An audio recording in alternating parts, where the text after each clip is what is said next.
Examination मुद्दे में आप सभी का स्वागत है। इस वीडियो में हम जल्दी से 20 क्वेश्चंस मध्यकालीन भारत के करेंगे। मेडिवल हिस्ट्री से 20 क्वेश्चंस जो कि आने वाले परीक्षा के लिए बहुत महत्वपूर्ण है, 66वीं बीपीएससी प्रीलिम्स के एग्जामिनेशन के पर्सपेक्टिव से। तो चलिए पहला प्रश्न देखते हैं। हुमायूं ने चुनार दुर्ग पर प्रथम बार आक्रमण कब किया? इसका राइट आंसर हो जाएगा ऑप्शन ए।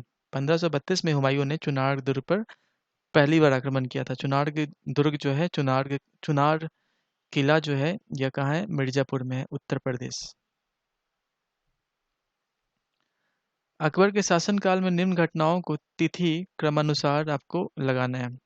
पहला जजिया की समाप्ति है, दूसरा इबादत खाना का निर्माण, महाजर पर हस्ताक्षर और दीन इलाही की स्थापना। नीचे दिए गए ऑप्शंस को आप चुनें और उसको करेक्ट आंसर बताएं। इसका करेक्ट आंसर है, सबसे पहले जजिया की समाप्ति हुई। जजिया की समाप्ति के बाद इबादत खाना का निर्माण हुआ था। इबादत खाना जहाँ पर सारे धर्म के लोग बैठकर उस पर चर्चा करते थे। मजहर पर फिर हस्ताक्षर हुआ था और अंत में जो है दीन इलाही की स्थापना की गई थी। तो ऑप्शन ए यहाँ करेक्ट हो जाएगा। 1, 2, 3 और 4। भारत में मनसबदारी व्यवस्था किसने प्रारंभ की थी? तो मनसबदारी व्यवस्था जो है यह प्रारंभ की गई थी, यह की गई थी अकबर के द्वारा। ऑप्शन सी यहाँ करेक्ट हो जाएगा।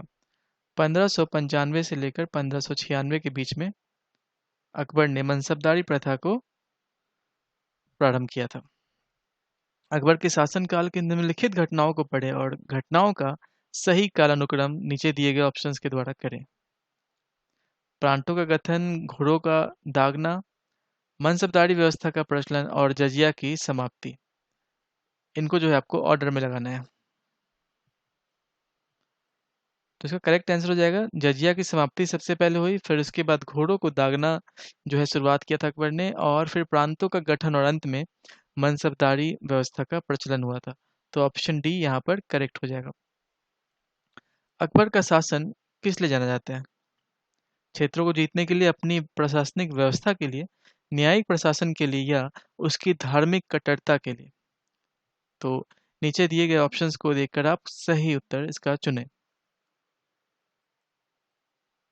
तो इसका सही उत्तर हो जाएगा, अकबर जो है वो उसने मुगल साम्राज्य को एक नई ऊंचाई तक लेकर गया था। उसने काफ़ी क्षेत्र को अपने साम्राज्य में मिलाया था। उसकी प्रशासनिक व्यवस्था जो थी काफ़ी बेहतरीन थी और वह जो न्यायिक प्रशासन के लिए जाना जाता था। तो अगर आप ऑप्शंस को देखते हैं तो इसमें जो ऑप्शन 1, 2 और 3 है, यह बिल्कुल करेक्ट हो जाता है। तो अगर ऑप्शन देखेंगे तो ऑप्शन बी जो है यहाँ करेक्ट हो जाएगा। अगला क्वेश्चन है, अकबर ने दहसाला प्रथा की शुरुआत कब की थी? दसाला प्रथा क्या है? दसाला प्रथा जो है शुरू की गई थी राजा टोडरमल के द्वारा। राजा टोडरमल जो है वो फिनांस मिनिस्टर थे अकबर के शासनकाल में। दसाला प्रथा और एक रेवेन्यू सिस्टम है, एक तरह का रेवेन्यू सिस्टम है जो कि राजा टोडरमल के द्वारा शुरुआत किया गया था। और इसकी शुरुआत जो की गई थी वह की गई थी 1580 में। ये डेट स्पेसिफिक क्वेश्चंस पूछ लेते हैं और आपको तो ये सब चीज़ें बिल्कुल टिप पे रहनी चाहिए। दसाला प्रथा हो गई, मनसबदारी प्रथा हो गई, जजिया की समाप्ति कब हुई, इबादत खाना की स्थापना कब हुई, ये सारी चीज़ें जो हैं आप बिल्कुल एक बार रिवाइज कर लेंगे। निम्न में से किन राजवंशों ने विजयनगर राज्य के अधिराजव के अधीन शासन किया? तो इसका करेक्ट उत्तर हो जाएगा संगम, सलसुलुब, तुलुब तथा अराविदु। यह जो है विजयनगर राज्य के अंदर थे। निम्न में से भक्ति संतों का सही आपको कालानुक्रम चुनना है। तो सबसे पहले कबीर आए थे, फिर गुरु नानक, चैतन्य और मीराबाई। तो इसका यहाँ पर आंसर जो है अप्रोप्रिएट वो हो जाएगा ऑप्शन ए। आप हमें बताएं, कबीर जो है किस क्षेत्र में इनका जो है ये किस क्षेत्र से रिलेटेड है? तो आपको देखो ये सब सारी चीज़ें पता होनी चाहिए कि जो जितने भक्ति संत हैं इनका जो है कौन पहले आए थे और इनको आपको ऑर्डर में लगाने के लिए दिया जा सकता है। दीवाने अर्ज विभाग जो है किस चीज़ से संबंधित था? दीवाने अर्ज जो है दिल्ली सल्तनत काल में इसका जो संबंध था वह था रक्षा विभाग से। ऑप्शन सी यहाँ करेक्ट हो जाएगा। इंपॉर्टेंट क्वेश्चन है, आप इसको मार्क कर लिए, कई बार एग्जाम में रिपीटेड होता है। दीवाने मुस्तक राज का संबंध किससे था? दीवाने मुस्तक राज, तो दीवाने मुस्तक राज जो है यह लैंड रेवेन्यू से रिलेटेड है। ऑप्शन ए यहाँ करेक्ट हो जाएगा। यह भी क्वेश्चन वेरी वेरी इंपॉर्टेंट है। पेशवा राज्य का संस्थापक कौन था? पेशवा जो है इसकी स्थापना की थी बालाजी विश्वनाथ ने। तो ऑप्शन ए जो है करेक्ट है। मोकासा शब्द का अर्थ क्या होता है? ये सारे प्रश्न जितने भी आपको इस प्रैक्टिस सेट में दिखाई दे रहे हैं, ये सारे किसी न किसी पीसीएस एग्जामिनेशन से लिए गए हैं। चाहे वो छत्तीसगढ़ से लिया गया हो, वो एमपी से लिया गया हो, या बीपीएससी के प्रीलिम से लिया गया है। तो इस प्रैक्टिस सेट में आपको सारे प्रश्न वहीं से दिखाई दे रहे हैं, जो कि काफ़ी महत्वपूर्ण है। जैसे कि यह जो क्वेश्चन है, यह क्वेश्चन पूछा गया है यूपी पीसीएस में। यूपी पीसीएस के प्रीलिम्स 2012 का यह प्रश्न है। तो कई कबार जो है ऐसे प्रश्न आपको प्रैक्टिस करना चाहिए या पता होना चाहिए, क्योंकि यह प्रश्न कहीं भी पूछा सकता है। तो जो मोकासा था इसका संबंध है नगद वेतन के बदले दिया गया भूमि अनुदान। ऑप्शन बी करेक्ट हो जाएगा। यह इसको भी वीवीआई आप मार्क कर लें। मुगल मनसबदारी व्यवस्था के बारे में निम्न कथनों पर विचार कीजिए और नीचे दिए गए सही उत्तर को चुनिए। जात एवं सवार पद प्रदान किए जाते थे।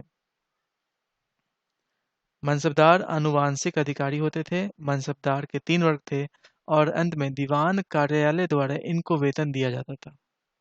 तो आपको ऑप्शन चूज करके यहाँ बताना है कौन सा जो है करेक्ट ऑप्शन है।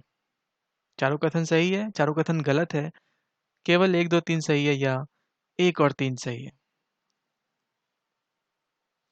आप ऑप्शंस को देखेंगे तो मनसबदारी जो सिस्टम थी उसके अंदर क्या होता था कि जो पद थे उन पदों का नाम था, एक तो था जात, दूसरा था सवार। तो ये दोनों पद दिए जाते थे मनसबदारी प्रथा के अंदर। तो पहला ऑप्शन यहाँ से करेक्ट हो जाएगा। दूसरा देखेंगे तो मनसबदार आनुवांशिक अधिकारी नहीं होते थे, यह रॉन्ग हो जाएगा। तीसरा, इसके 3 वर्ग थे, बिल्कुल मनसबदार के जो है 3 वर्ग थे, तो और इनको वेतन दिया जाता था दीवान कार्यालय के द्वारा, यह भी यहाँ गलत हो जाएगा। तो ऑप्शन डी जो है यहाँ सही हो जाएगा। ऑप्शन डी करेक्ट है। मुगल काल के निम्नलिखित युद्धों को आपको काल क्रमानुसार व्यवस्थित करना है। पहला घाघरा का युद्ध, खानवा का युद्ध, चौसा का युद्ध और अंत में सामूगढ़ का युद्ध। तो इसका करेक्ट आंसर हो जाएगा पहले, सबसे पहले जो है बैटल ऑफ खानवा हुआ था, फिर उसके बाद घाघरा का युद्ध हुआ था, चौसा का युद्ध और अंत में जो है सामूगढ़ का। तो यहाँ करेक्ट आंसर हो जाएगा ऑप्शन ए। ऑप्शन ए जो है यहाँ करेक्ट आंसर। अगर ईयर की बात करें तो जो खानवा का युद्ध है यह 1527 में लड़ा गया था। 1529 में लड़ा गया था घाघरा का युद्ध। आप हमें जो बाकी 2 युद्ध हैं उसका बताएं कि यह किस वर्ष लड़ा गया था। तो ऑप्शन 1 करेक्ट है। अगले क्वेश्चन की तरफ बढ़ते हैं। गुप्त संवत की स्थापना किसने की थी? तो इसकी स्थापना की थी चंद्रगुप्त प्रथम ने। ऑप्शन ए करेक्ट है। पहला गुप्त शासक जिसने सिक्के जारी किए थे, कॉइन्स को इंट्रोड्यूस करने वाला पहला जो है शासक था वह था गुप्त शासक चंद्रगुप्त प्रथम। सती प्रथा का अभिलेखीय साक्ष्य कहाँ मिलता है? तो सती प्रथा जो है,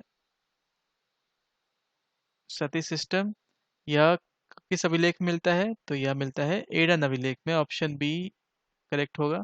और यह क्वेश्चन इंपॉर्टेंट है, ऐसे क्वेश्चंस एग्जाम में आपको दिखाई देंगे।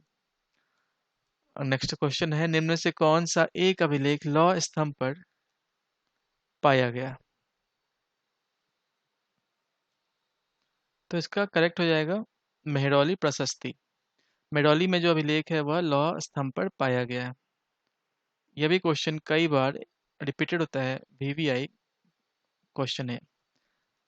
किस अभिलेख से यह साबित होता है कि चंद्रगुप्त का प्रभाव पश्चिमी भारत तक फैला हुआ था? महत्वपूर्ण प्रश्न है यह क्वेश्चन।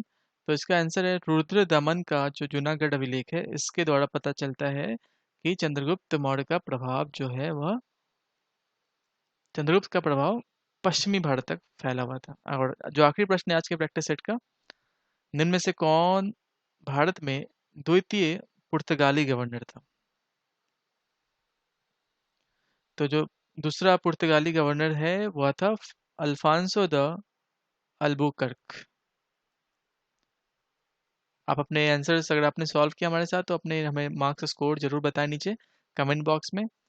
ये सारे जो भी थे 20 प्रश्न बड़े ही महत्वपूर्ण थे। इसके लिए हम अगला सेट भी लेकर आएंगे और इस तरह से 20-20 करके हम आपको सारे क्वेश्चन इंपॉर्टेंट जो है हम सॉल्व करेंगे।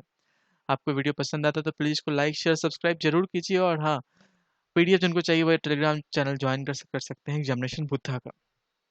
इसके साथ ही इस वीडियो समाप्त करते हैं। टेस्ट सीरीज हमारा चलाया जा रहा है 3 अक्टूबर से। अगर आपको ज्वाइन करना है तो नीचे दिए गए आप डिस्क्रिप्शन बॉक्स में लिंक पर जाएं और वहां जाकर ज्वाइन कर सकते हैं। Thank you. आपका दिन शुभ हो।